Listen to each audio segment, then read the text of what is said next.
Hi everyone! So it's Wednesday once again and nandito ulit tayo in this mini room. Ganda diba?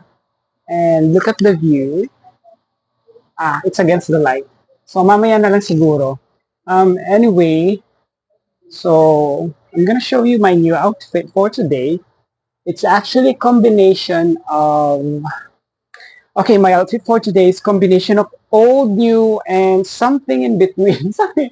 Yung something in between, it's because my trousers is from Uniqlo, pero pambaba ito. Ayan, mahilig talaga akong pumili din ng mga damit sa women's section.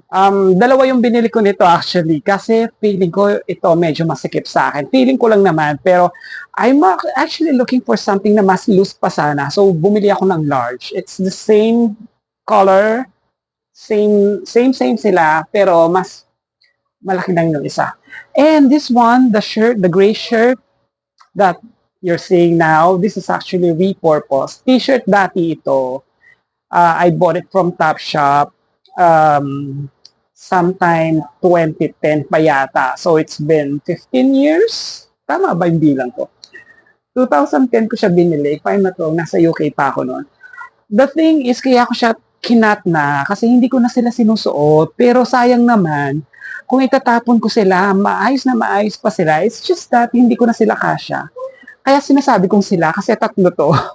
um, Tatlo sila. So, sayang naman, sabi ko, why not repurpose them? So, ito yung feeling kong magagamit ko pa sila. So, kinat ko yung sleeves, actually the whole thing. Ayan, mas malalim yung armhole niya, mas malaki yung armhole niya. So, kinat ko na talaga sila para pumasok sa akin. Kasi the thing is, kapag sinusuot ko ng t-shirt pa to, super sikip dito, at saka yung shoulder niya, super sikip. So, naging mas broad shoulder ako. Mas nagkalaman kasi ako now, as of this time, compared noon. The super payat ako dahil. Kasi supermodel ako noon. Bawal sa supermodel yung mataba. Kaya, ngayon, hindi na ako supermodel, kaya nagpapakababoy na ako. Tsaka, so, tulad ng pinangako ko, this is my view. Ganda, diba? Holiday na naman kasi. Holy Wednesday today. So, kokonti na lang yung mga tao at sasakyan na nagtatrabaho. So, this is the last day for the week. Tapos magbabakasyon na yung mga yan. So, mamaya, good luck sa akin sa pag-uwi. Sana makasakay ako.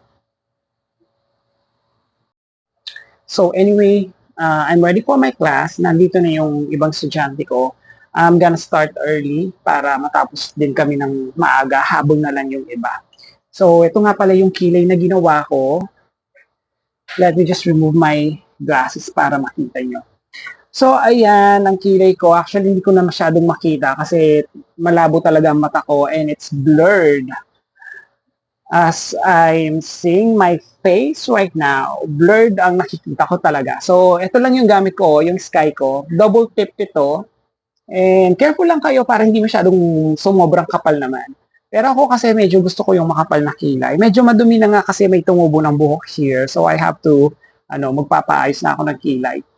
Sa brow lounge ba yun? Yeah, sa brow lounge ako nagpapaayos ng kilay. But, gusto ko sana kung ganito yung natural yung kilay ko, ganito kakapal. Ang ganda, diba? So anyway, parang hindi na mangyayari yun kasi yung part dito, wala nang buhok halos yan. So, ginamitan ko lang nito kaya parang, ayan, na-highlight siya.